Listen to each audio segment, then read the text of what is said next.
Hello everyone, this is Judy coming to you from my scrapbook loft, and yeah, it's kind of messy behind me. Let me tell you about my week. Uh, Monday was a pretty good day. Tuesday, we decided we'd clean the house, uh, pressure wash, and so we went out to pressure wash. I cleaned the storm door and the windows, and he pressure washed the house and the porch, and then we pressure washed the deck, and I cleaned the wrought iron furniture, the black wrought iron furniture. Still didn't get it all done. It still needs paint. But that took the whole entire day. We were exhausted that evening. But I come upstairs and I did a little bit of work on some tags. And that night I couldn't sleep. But anyway, so then yesterday I had a doctor's appointment. And it was at noon. Well, I left here at 9:30 with intentions of going to Hobby Lobby. But by the time I stopped at the post office and I stopped at the pharmacy and I stopped and got gas, by the time I got to Ashland, it was already 10 o'clock. Well, 10 after 10. And I didn't have time to go to Hobby Lobby. And I still hadn't eaten, so I got me something to eat. And 10 after 11, not 10 after 10. 10 after 11 yesterday. So I got something to eat, went to the doctor, was there for an hour and a half, and then I went to the grocery store. And then, on the way home, I get a mile down the road from my house, and traffic's backed up. There has been an accident. A tractor-trailer turned over. Nobody was hurt, but a tractor-trailer flipped over. And driving too fast on these curvy roads. And a man came back and said, "Where are you headed?" Well, I guess it didn't matter where I was headed. I was going to be stuck.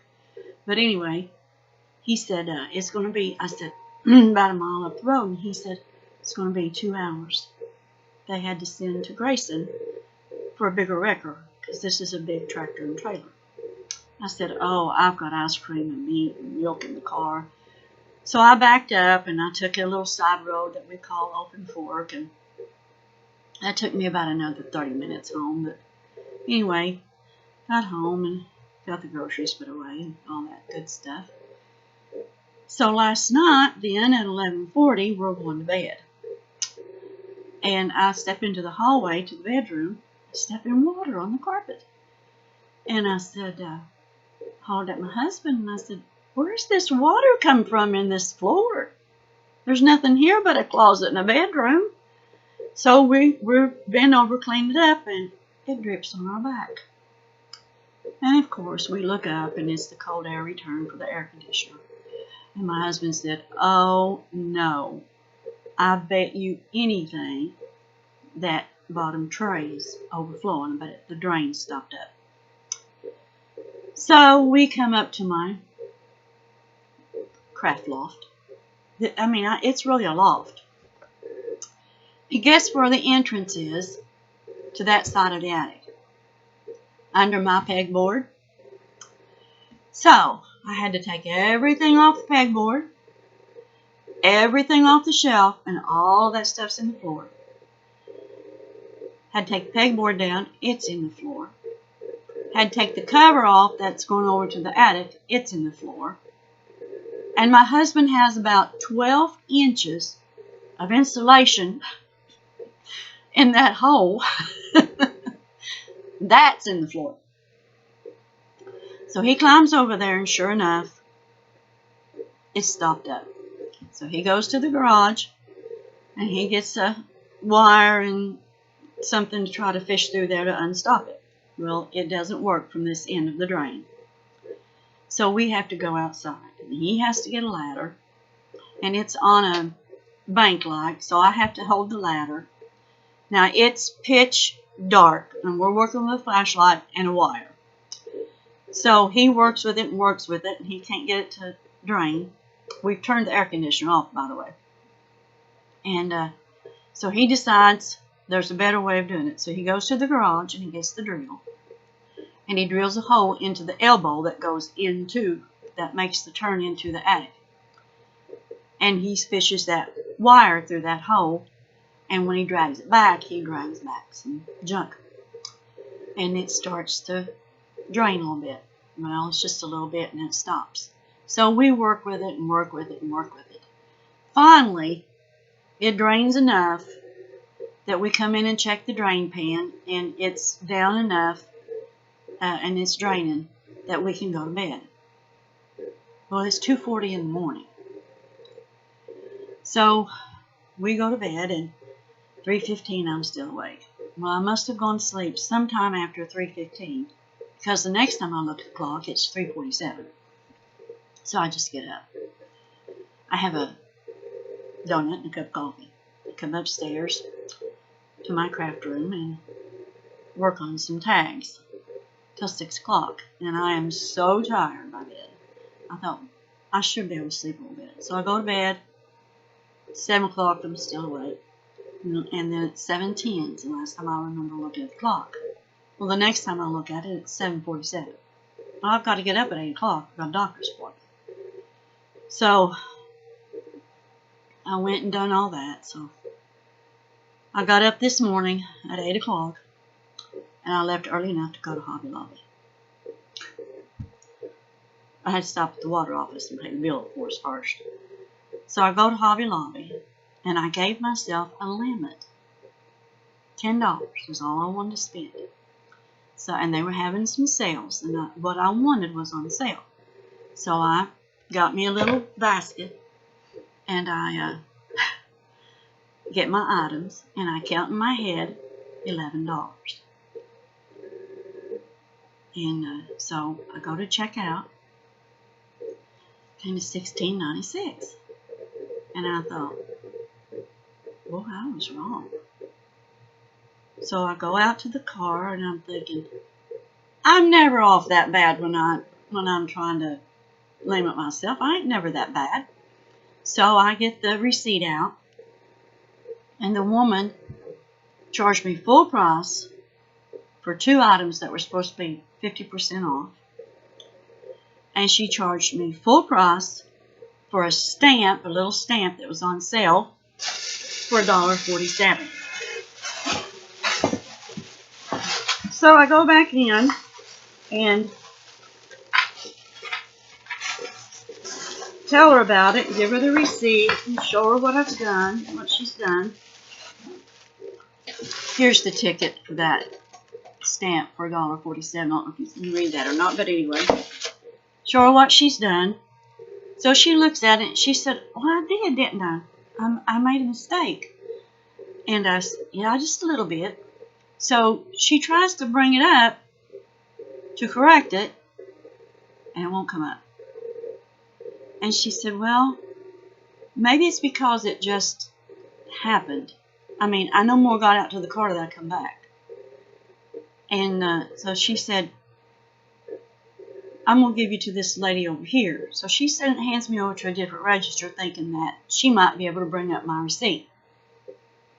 So she explains to that woman what's going on.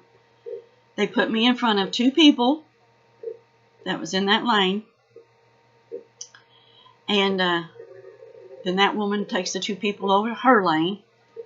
So the girl that she handed me over to, she can't bring it up either. So she tries and tries and tries.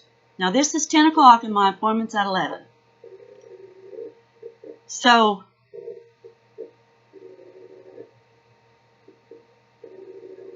yeah, I left here at 8:30. Yeah, I left here at 8:30. She has to call the manager. So the manager comes over and he can't bring it up. He said, oh, that system's down. It's done it once before. I'm going to have to call them. I said, I don't have time for you to do that. Is it okay if I just come back after my doctor's appointment? Oh, no, we can take care of that right now. I said, but I don't have time for you to call them because I know how that works. You know, it's an all-day thing. So he said, well, we'll just refund the money. Just put it in as a refund with no receipt. So she puts it in as a refund and no receipt. And she gives me back $11.96. And I said,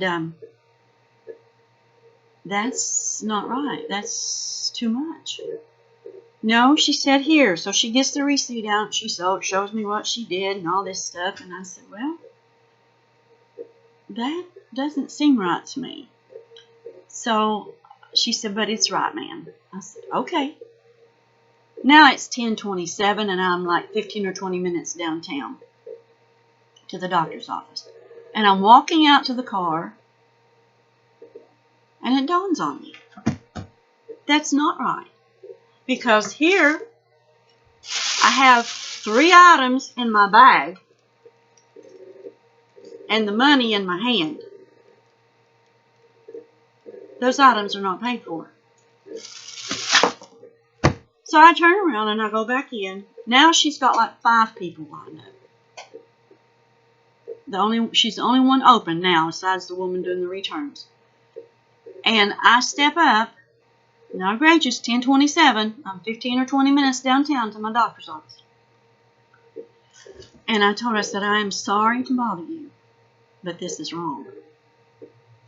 No, it's not, ma'am. I said, yeah, it is. You gave me the money for those 3 items, but you didn't keep the 3 items for the store. The 3 items are still in my bag. Well, you wanted those 3 items, didn't you? I said, well, yeah, but I want to pay for them. And she said, well, you did. I said, no, I didn't. I said, when you refunded the money, you refunded the money for the total amount of those 3 items that you guys charged me for. That was not the half-price items that they were supposed to be. You refunded all of that, $11.96. I said, you only owed me $6. But I don't understand. She said, you've got your items and you've got your money. I said, yes. I've got my money in my hand. And I've got those 3 items in my bag that's not been paid for. And I cannot, in all consciousness, take these 3 items and not pay for them. Well, she said, let me finish with this customer and I'll take it. And I look back at those other 4 people and I'm like, I am so sorry. I'm so sorry. But I cannot, in all consciousness, take these 3 items home and them not pay for it. So she said, do you still want the items? And I said, yeah, I do. So she rings them up and I pay for it. And guess what? I have $6. And I'm 5 minutes late from a doctor's appointment, which worked out okay because he was running 10 minutes late, so it was okay. So anyway, we're after I get out of the doctor's office, he draws blood and all that good stuff. I go to the Walmart because we want some stain water sealer for the deck. And I get out to Walmart, and I get the paintbrushes, and I get the vitamins the doctor told me to get. And I go to get stain, and they don't have 5-gallon cans of stain. So I asked them at the counter, I said, do you guys not sell the 5-gallon cans of stain anymore? And she said, no. So I thought, I'm going to have to go to Lowe's, which is 15 or 20 minutes drive back out of town. So I contacted my husband, and I said, do we need that today? He said, no. So I'm home. And he's got the drain fixed. But my pegboard's not back up. And all my stuff's not back up. And my room's not put back together. I've had to go up to my sister-in-law's to work out some insurance from my mom. And in the morning, I have a grandparent breakfast with a granddaughter. And I wanted to go to Lexington tomorrow, which is over 100 miles away, to get 2 grandchildren to bring home to stay up me one night. Because I'm having my Labor Day cookout this Saturday. because I was too sick last weekend. So, the whole story of this is, I don't know when I'm going to get to work on my great-grandson's book and box. Oh, and my husband's truck tore up this week, and it's in the garage, so we're down to one vehicle. That's life. That's life. My mama always said life is not a bed of roses. You landed on some thorns sometimes. Yep. That all being said, and I'm sure there's more to it. I'm sure there's been so much happened this week. I've left something out. But I just wanted to say also to Sabrina Kay, I am so sorry you have to have back surgery. I know that's going to be rough on you. And I want you to know you're in my prayers. And you will be in my prayers. I know you said it's not until November. But I will continue to pray. And maybe the Lord will heal it and you won't even have to have surgery. So I want to thank you all for watching. Hugs to you from me. And God bless.